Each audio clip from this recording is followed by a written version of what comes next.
Hello everybody. In this video we will discuss introduction to HTML. So let's start.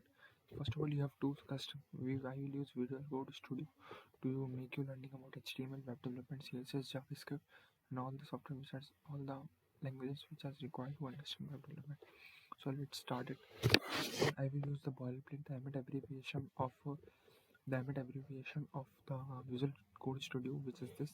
I will press enter and I will get access to the boilerplate of the HTML document or the HTML web page. This is the boilerplate. This is the main thing which is required to make an HTML document. First of all, I will understand each and each part.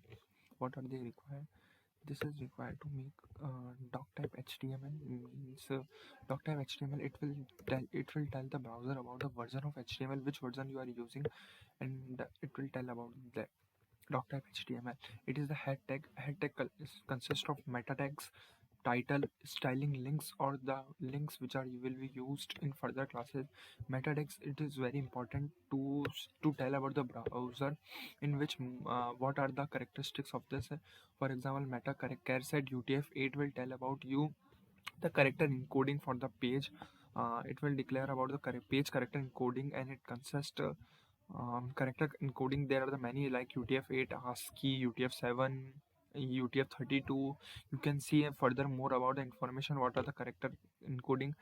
Meta tag name viewport means it will tell about the browser about the viewport, or it will be helpful in responsiveness of the website. Means when you see a website in desktop or in mobile phone, it looks different. It will tell about that meta tag. And you have to use also styling to make the website responsive. You will use in further classes. Content width is equals to width.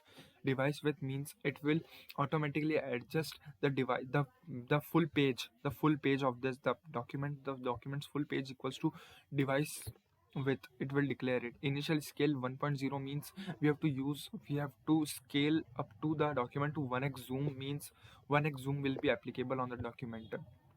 You can also use another meta tag which is important. Meta tag which is meta http equivalent refresh, and the content equals to and the content is 20, let's say.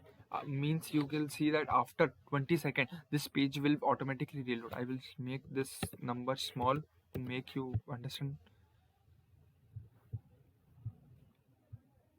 So you can see the page is automatically reloading after 1 second. Each 1 second the page is getting reloaded.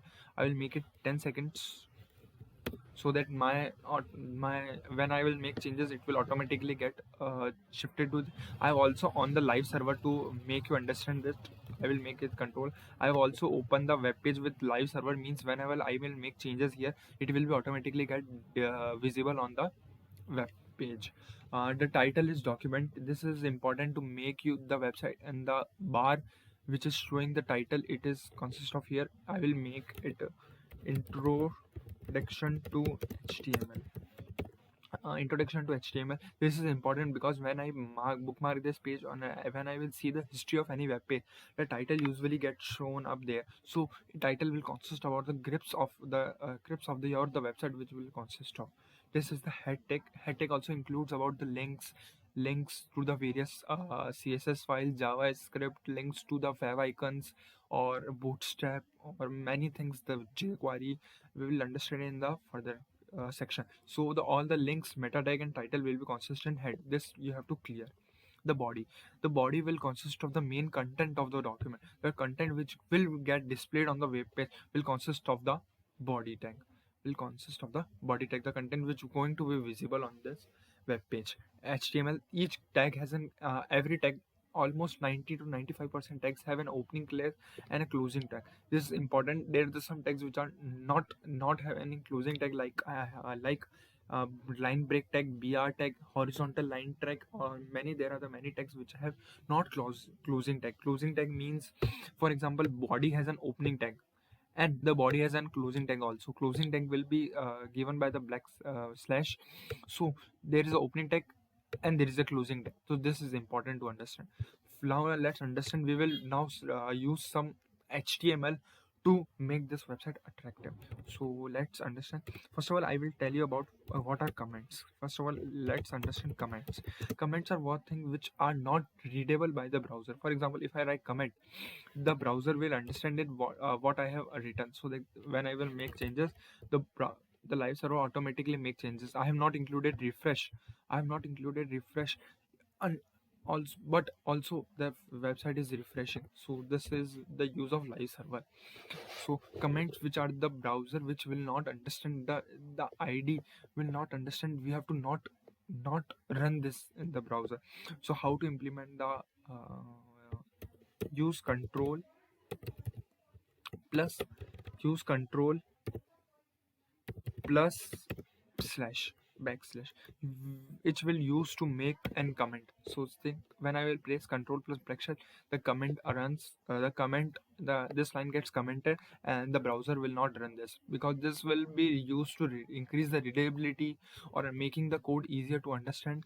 When I will again use the control plus backslash, the comment will be removed and it will get displayed. When I will again use, it will be get commented and will not be displayed on the browser. So let's understand what are the heading tags. Heading tags. Heading tags, we will understand what are the heading tags. There are the different 1 to 6 heading tags depending upon their sizes, upon their size, upon their width. There are the 6 heading tags, H1 to H6. When I write H1, the Emmet automatically generate its closing tag if it exists. For example, there are the H1. I will write H2. The browser will automatically make it this its closing tag. Heading 1, you will see the different size of the heading tags depend from H1 to H6. I will make all them. Heading tag 3, heading tag 4. You will see as we gone on increasing heading tags, the size get smaller and smaller. Size gets smaller and smaller. The H5, heading 6, heading 5, and second H6, heading 6. See, there are the 1 to 6 heading that they have different sizes. Heading 1 has the bigger size, heading 2 has a smaller, and then heading 3 and heading 4, then heading 5 and heading 6. Heading tags are important to use to make the heading clear, and it also help in increasing the SEO.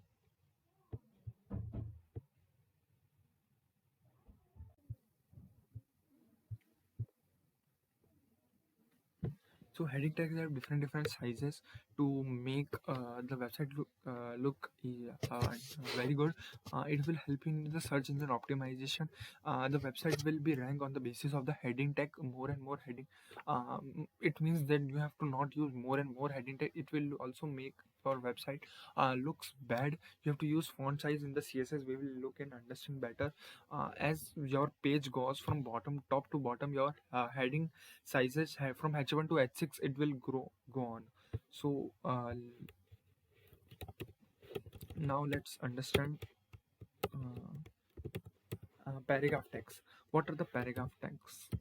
Paragraph tag की बात करते हैं.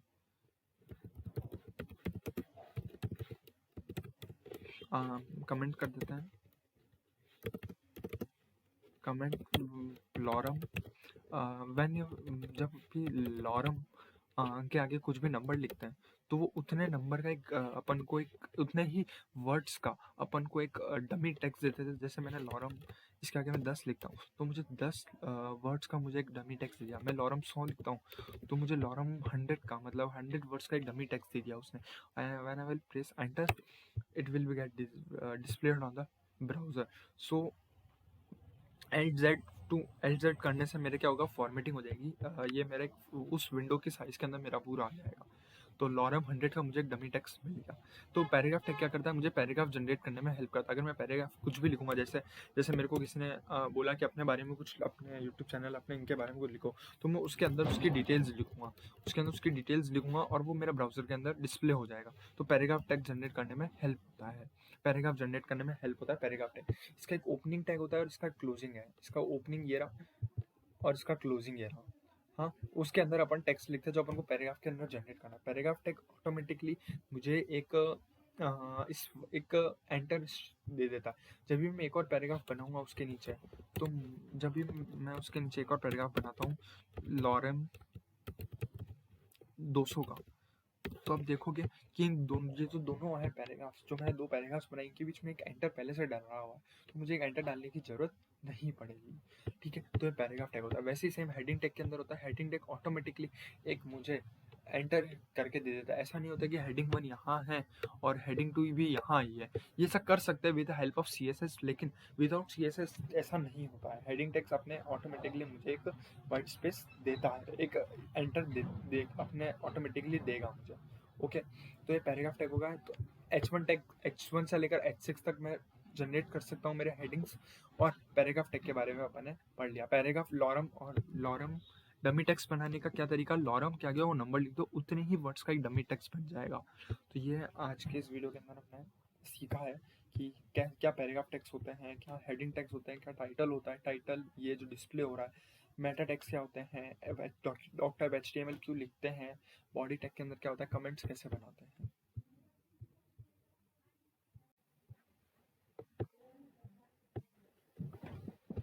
तो हमने paragraph tag, H1 tag के बारे में अपना इंट्रोडक्शन पढ़ा। अब हम चलते कुछ बेसिक टैग्स के बारे में डिस्कशन करते हैं। बेसिक टैग्स क्या होता है, तो सबसे देखिए पहले अपन एक और टैग पढ़ेंगे जिसका नाम है BR टैग। BR टैग, तो मैं लिखता हूँ BR टैग इन HTML और मैं इसको कमेंट कर देता हूँ। इसको मैं कमेंट कर देता हूँ। BR टैग काम क्या था, BR टैग अपन को एक एंटर करने में हेल्प करेगा, लाइन ब्रेक एग्जिस्ट करने में हेल्प करेगा। जैसे मान लो मैंने एक और पैराग्राफ टैग लिखा है इसके नीचे, एक और लॉरम 20 का मैंने पैराग्राफ लिखा, तो आप देख सकते हो कि इस लॉरम 20 के बीच अगर मैं इस BR टैग को हटा देता हूँ, BR टैग को हटा देता हूँ, तो आप देख सकते हो कि इसके अंदर एक ही एंटर की स्पेस आई है। आपको लग रहा हो कि इस स्पेस की वजह से आई है, नहीं, इस स्पेस की वजह से कुछ नहीं हुआ। अब इसमें कितनी भी स्पेस क्रिएट कर दो, इसकी वजह से डॉक्यूमेंट उसको रेंडर नहीं करेगा। तो मैं इनको स्पेस को हटा देता हूँ। ठीक है, BR टैग क्या करेगा, ऑटोमेटिक एक और अपन को एंटर करके एग्जिस्ट कर एक और एंटर दे देगा। तो मैं इसको कमेंट हटाता हूँ, तो देखोगे आप एक और एंटर आ चुका है। तो BR टैग क्या आपको समझ में आ गया, एक एंटर देने में काम में आता है। किसी भी दो टेक्स्ट के बीच में आप दे सकते हो कि अगर आपको चाहिए कि दोनों के बीच में दो लाइन्स का गैप आ जाए, तो आप BR टैग लगा दो। एक और 3 लाइन्स का आ जाए तो एक और BR टैग लगा दो। उस हिसाब से आप BR टैग लगा सकते हो। फिर बात करते हैं HR tag in HTML। HR tag in HTML। HR tag क्या आता है, एक हॉरिजॉन्टल लाइन देने में काम में आता है। हॉरिजॉन्टल लाइन देने में काम, जैसे मैंने लिखा HR एमिट ऑटोमेटिकली मुझे दे देगा। और देखो एक हॉरिजॉन्टल लाइन क्रिएट हो गई, आपको विजिबल नहीं होगी। मैं एक और टेक्स्ट लिखता हूँ लॉरम 20 का, लॉरम 20 का। तो देखो इन दो लॉरम के बीच में एक हॉरिजॉन्टल लाइन क्रिएट हो गई, जो कौन सी किसने क्रिएट करी, इसने क्रिएट करी। किसने, इस HR वाले ने क्रिएट करी। तो ये क्या काम में आता है, इट इज, देखो लिख भी रखा, the HR element represent a paragraph level and a transition to another topic within a section or a reference book। हाँ, मीन्स ये दो जो पैराग्राफ्स है या दो जो ब्लॉक है उनके बीच में एक हॉरिजॉन्टल लाइन क्रिएट करने का हेल्प करेगा। तो अपन को पहले हॉरिजॉन्टल लाइन का यूज़ करना है, HR टैग का यूज़ करना है। एक और टैग होता है PRE tag in HTML, pre formatted tag. जैसे अगर मैं दो कंपैरिजन करके बताऊँ, तो एक मैं पैराग्राफ टैग लिखता हूँ, कुछ भी लिख देता हूँ, प्रोनाउन आई एम प्रोनाउन, और एक एंटर दिया, फिर मैंने स्पेस दिया, यहाँ लिखा मालपानी, फिर एक स्पेस दिया टीचिंग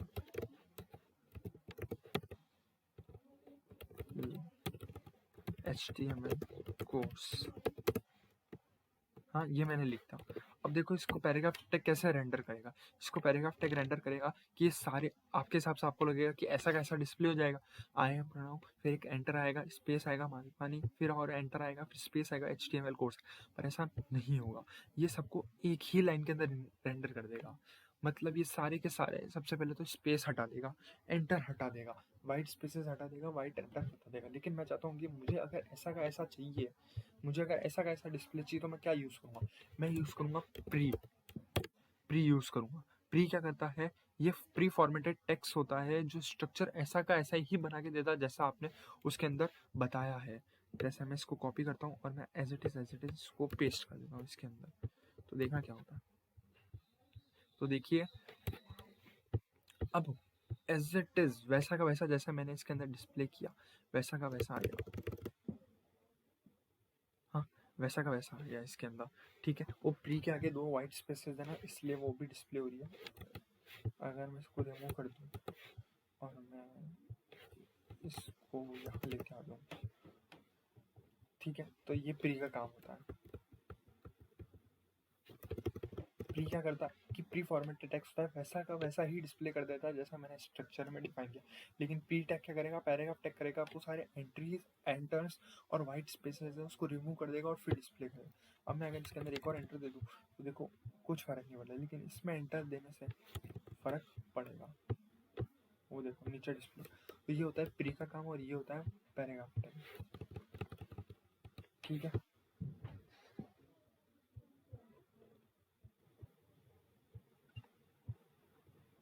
नेक्स्ट टैग हम बात करने आ रहे हैं मार्क टैग के बारे में। मार्क टैग क्या होता है, जैसे मान लो मेरे पास ये पैराग्राफ टैग है, इसके अंदर मैं चाहता हूँ कि ये वाला जो सेंटेंस है ये थोड़ा मतलब आइडेंटिफाई हो जाए, यूनिक तरीके से डिस्प्ले हो जाए, तो अपन यूज़ कर सकते हैं मार्क। मार्क 2 मिनट रुकिए, अपन मार्क यूज़ कर सकते हैं। मार्क क्या करेगा, इसको एक यूनिक वे में डिस्प्ले करेगा। तो देखिए मार्क ने क्या किया, इसको एक यूनिक वे में डिस्प्ले कर दिया। इस वाले जो हमने वर्ड को यूज़ किया ना, लिस्ट ऑफ वर्ड्स को, इसको एक यूनिक तरीके से इसने डिस्प्ले कर दिया मार्क ने। तो मार्क का काम यही होता है। अपन चाहे तो इसका कलर चेंज कर सकते हैं with the help of CSS, जो कि हम आगे क्लास में सीखेंगे कि कैसे इसका कलर चेंज कर सकते हैं अपन। हाँ, एक होता है, एक और टैग होता है जिसका नाम होता है इटालिक, बोल्ड, स्ट्रॉन्ग, एम्फेसाइज। अब ये पढ़ते हैं जो टेक्स्ट फॉर्मेटिंग टैग्स होते हैं। सबसे पहले अपन पढ़ते हैं स्ट्रॉन्ग। स्ट्रॉन्ग टैग के अंदर अगर मैंने लिख दिया लॉरम 100, तो देखो क्या होगा, ये बोल्ड लेटर्स के अंदर आ गया, वो भी बोल्ड लेटर्स के अंदर हो गया और उसका जो साइज है वो थोड़ा बढ़ चुका है। स्ट्रॉन्ग टैग के अंदर ये होता है। हाँ, स्ट्रॉन्ग टैग ऐसा काम करता है, ये आपको बस पता होना चाहिए स्ट्रॉन्ग टैग कैसे काम करता है, क्या क्या डिस्प्ले होगा अगर स्ट्रॉन्ग टैग यूज़ करूँ। एक होता है इटालिक। इटालिक भी कर देता हूँ। इटालिक अगर मैं लॉरम 20 लिखूँगा तो वो इटालिक्स के अंदर आ जाएगा, इटालिक्स फॉर्मेटिंग हो जाएगी। देखो उसकी इटालिक की फॉर्मेटिंग हो गई। हाँ, एक होता है बोल्ड हो गया, एक होता है बोल्ड, एक होता है स्ट्रॉन्ग, एक होता है एम्फेसाइज। एम्फेसाइज भी काम लगभग वैसा ही करता है जैसा मेरा इटालिक्स करता है। हाँ, बोल्ड में मेरा वैसा ही काम करता है जैसा मेरा स्ट्रॉन्ग टैग काम करता है। तो ये कुछ होगा टैग्स के बारे में। तो अपन ने कौन कौन से टैग पढ़े, H1 टैग पढ़ा, P पढ़ा, PRE पढ़ा, BR टैग पढ़ा, HR टैग पढ़ा, प्री टैग पढ़ा, स्ट्रॉन्ग टैग पढ़ा, इटालिक्स पढ़ा, एम्फेसाइज पढ़ा। अब हम बात करेंगे 2 इंपॉर्टेंट मोस्ट इंपॉर्टेंट टैग्स की जिनका नाम है डिव और स्पैन, और इनके बीच में डिफरेंस पता होना चाहिए। डिव और स्पैन के अंदर बीच में क्या डिफरेंस होता है, तो पढ़ते हैं डिव और स्पैन। डिव एंड स्पैन, ये पता होना चाहिए इनके बीच में क्या डिफरेंस है और ये क्या होते हैं, कैसे काम करते हैं, दोनों का रोल क्या है।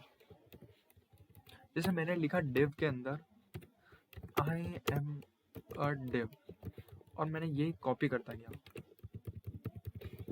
हाँ, तो देखो डिव क्या करेगा, इसने इस डिव को डिस्प्ले कर दिया। आई एम डिव कैसे काम कर रहा है, एकदम पैराग्राफ टैग जैसे ही काम कर रहा है।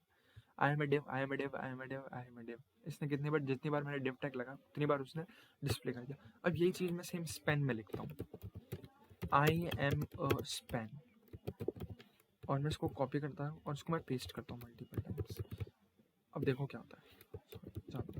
हाँ, अब मैं इसको डिस्प्ले, तो देखो क्या किया, I am span, I am span, I am span. इसने एक इसको लाइन बाय प्रिंट कर रहा है, लेकिन ये इसको कैसे प्रिंट कर रहा है, एक लाइन वाइज, और ये इसको हॉरिजॉन्टली मतलब कर रहा है, वैसे प्रिंट कर रहा है। ये पूरी की पूरी लाइन ऑफ द ले रहा है, ये जो जिस लाइन में डिस्प्ले हो रहा है ना उसकी पूरी की पूरी विथ लेगा। लेकिन आई एम स्पैन वैसा नहीं करेगा, ये जितनी साइज का होगा उतनी ही साइज लेगा और फिर उसके बाद में नेक्स्ट वाले को डिस्प्ले करेगा। लेकिन अगर मान लो इसके बीच में मैं डिव लिख देता हूँ, डिव लिख देता हूँ, I am a div in span, I am a div, तो क्या करेगा, तो देखो आई एम स्पैन करा, फिर एक स्पेस आ गया क्योंकि डिव को चाहिए पूरा एक लाइन चाहिए।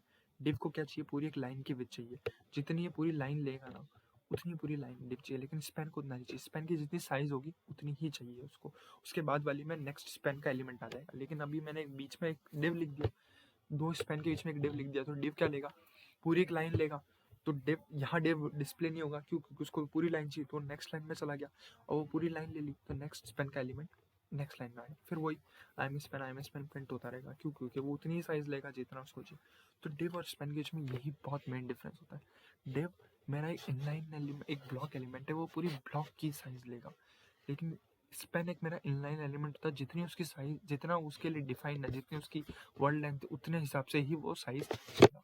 जब आप एक बार जाओ एक डेवलपर टूल्स के अंदर बहुत इंपॉर्टेंट चीज़ होती है इंस्पेक्ट करने का तरीका। इंस्पेक्ट में जाके आप हाँ ये चीज़ को चूज़ करो, सेलेक्ट करते हो उस एलिमेंट को, तो आपको एक चीज़ पता चलेगी। देखो पैराग्राफ टैग पूरी ले रहा, डिव देखो डिव कितनी ले रहा साइज, ये पूरी साइज ले रहा जितनी है, जितनी देखो ये पूरा का पूरा ब्लॉक है वो ब्लू आ रहा है, लेकिन जब मैं स्पेन में जाऊंगा तो देखो वो उतनी ही ले रहा है जितना वो उसके लिए डिफाइन है। तो यही फर्क होता है स्पेन और डिव में।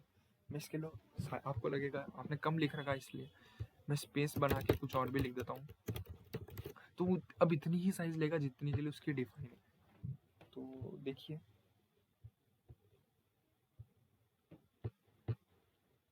ये देख सकते हैं उसने इतनी ही ली, मैंने जबकि एक डिव दिया तो भी स्पैन उतनी ही लेगा जितनी उसके लिए डिफाइन, जितनी उसकी वर्ड लेंथ होगी उसके हिसाब से ही वो साइज लेगा, उतनी ही वो स्पेस लेगा। लेकिन डिव क्या लेगा, पूरे ब्लॉक की लेगा। यही फर्क होता है डिव और स्पैन के अंदर। डिव एक ब्लॉक एलिमेंट है और स्पैन एक लाइन एलिमेंट है। तो डिव और स्पैन आप बहुत आगे बहुत यूज़ करोगे, आप क्या होता है क्या होता है, डिव और स्पैन आप बहुत यूज़ करोगे। तो ओके, ये चीज़ समझ में आ गई डिव और स्पैन के बीच का डिफरेंस और डिव और स्पैन क्या होता है।